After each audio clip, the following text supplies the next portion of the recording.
ప్రద్యుమ్నకి ఎట్లా మద్దతు చెప్తా ఉన్నారు? ఎట్లా ఆయన పోరాటం చేస్తానంటున్నారు చివరి వరకు? అంటే అతని హక్కులు అతనికి కొడుకుగా అతని హక్కులు అతనికి రావాలి అంత తప్ప మేము ఇప్పుడు వాళ్ళు గోపీనాథ్ పిల్లలే కాదనం, ఎవ్వరు ప్రపంచం మీద ఎవరు కాదంటానికి. వీడు గోపీనాథ్ పిల్లడే, వాడి హక్కు వాడికి అంతే.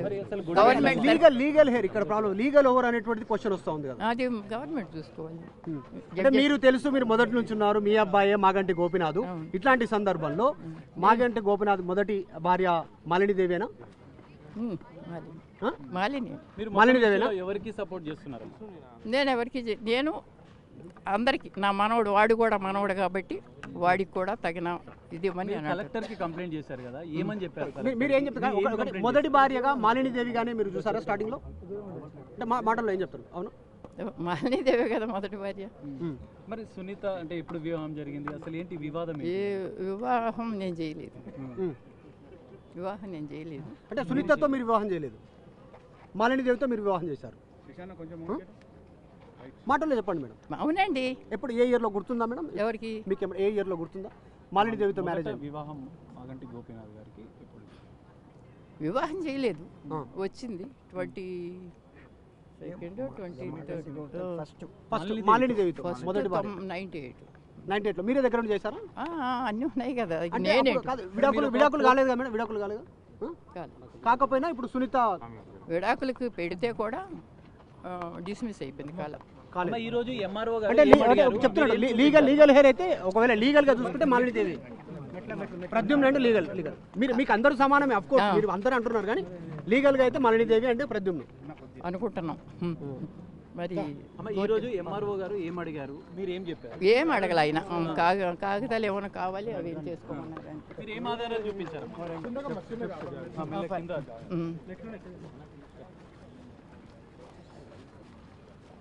ఇప్పుడు మీరేమో మీ కుటుంబ సభ్యులు అందరూ మనవాళ్ళు అందరి సైడ్ ఉంటాను అంటున్నారు, కానీ లీగల్ గా అట్లా కనిపించట్లేదు. ఆమె పోటీ చేస్తా ఉన్నారు అభ్యర్థిగా.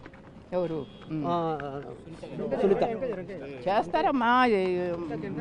అదేంటంటే నేను చెప్పాను కదా, మంచి ఒక కుటుంబం అంటే కుటుంబంగా ఉండాలి. పోటీ చేస్తున్నారో ఏమో నాకు తెలీదు, నేను చూశాను మీ అందరికి మళ్ళీ. అంతేకాని ఇప్పుడు పార్టీ వాళ్ళు కానీ మరి సునీత అన్నావిడ కానీ వీళ్ళెవరు కూడా, అమ్మా సునీత పోటీ చేస్తుంది, ఈవిడైనా నేను పోటీ చేస్తున్నాను, పెద్దదాని నువ్వు ఉన్నావు అన్న మాట ఉండాలి కదా. మీ దగ్గరికి రాలేదు, మీతో మాట్లాడలేదు అసలు. మాగంటి చనిపోయిన తర్వాత కూడా మీతో మాట్లాడారా? మేము మాట్లాడలే, చనిపోయిన తర్వాత కూడా. అంటే మాగంటి సునీత మాగంటి గోపీనాథ్ లైఫ్ లోకి ఎట్లా వచ్చారు? అది తర్వాత చేద్దామండి, తర్వాత అయితే ఒక టాపిక్ నుంచి ఒక టాపిక్ అయిపోయింది. ఇప్పుడు ఈ టాపిక్ మీరైతే చివరిగా ప్రద్యుమ్న కోసం అండ్ మాలినీదేవి అని కాదు, నేను నా మనవడి కోసం నేను ఉంటానయ్యా. ఎందుకంటే వాడు చాలా ప్రద్యుమ్న అన్యాయం అయిపోయాడు. అంటే ఎట్లా అన్యాయం జరిగిందంటారు? తండ్రి లేకపోతే అన్యాయం కదా. ఆ స్థలం ఆక్రమించుకున్న తర్వాత వాడికి ఎక్కడుంది? వచ్చాడా అంటే ఏదో తండ్రి మాట్లాడుకుంటున్నాడు పైన. నేను తల్లిని, నేను వెళ్ళగలిగానా? నేను అక్కడ కొడుకుని అట్టాగా మాట్లాడుతున్నాను. ఇప్పుడు అన్యాయం కదా. బిడ్డ తండ్రి లేకుండా అటువంటి బిడ్డ పెరిగితే అన్యాయం కదా అది. చచ్చిపోయి ఇప్పుడు నేను అతను ఉన్నంతసేపు నేను పట్టుకోవాలి, ఎందుకు తండ్రి బాధ్యత ఉంది కాబట్టి. అతను చచ్చిపోయిన తర్వాత నేను పట్టుకోవాలా వద్దా మీరు చెప్పండి.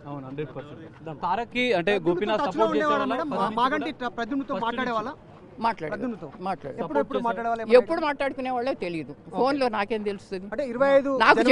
నాకు చెప్పాడు నువ్వు వాడికి ఏమైనా చేయాలంటే చేస్తానమ్మా, నేను టచ్ లోనే ఉన్నానా నాకు చెప్పాడు. నాకు అది నాకెట్లా తెలుస్తుంది?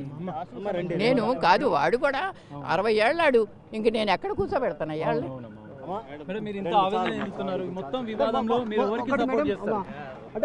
ఒకటి మేడం, మాగంటి సునీత వచ్చిన తర్వాత మీకు దూరం పెట్టారు మాగంటి సునీత అండి? అవును కాదండి, సునీత వచ్చిన తర్వాత కూడా 2 సంవత్సరాలు మా ఇంట్లో కలిసే ఉన్నారు, తర్వాత వచ్చేసారు. అప్పటి వరకు అక్కడే వాడి 43 సంవత్సరాలు అంతా కలిసే ఉన్నాం. మాగంటి సునీత మీతో మాటలు లేవు మేడం? మాటలు లేవు. ఇప్పుడు వచ్చారు కదా, ఇప్పుడు మీ మనవరాలు వచ్చారు కదా, మాట్లాడారా మీతో?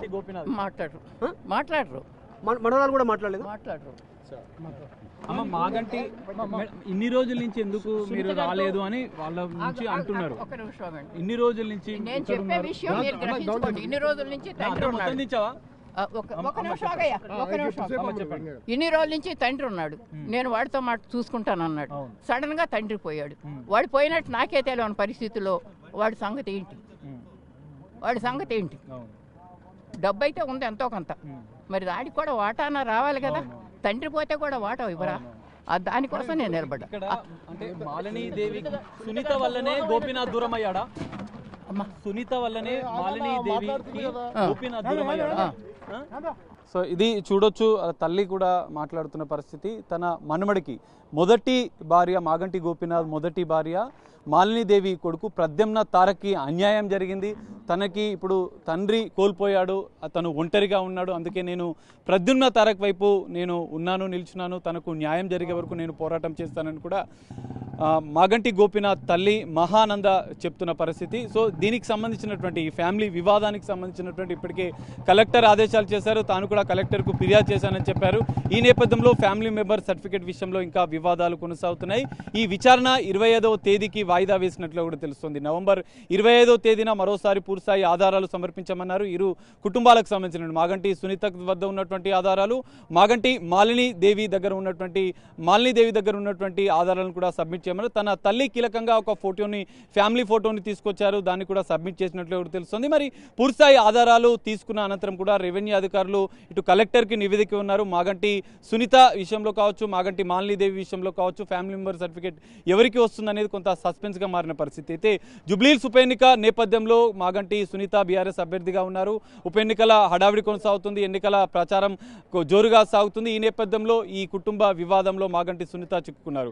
మరి ఈ విషయంలో ఏం జరుగుతుంది? Maganti Gopinath family member certificate తన వారసులుగా ఎవరికి వస్తుంది మాత్రం అనేది కొంత సస్పెన్స్ గా మారిన పరిస్థితి.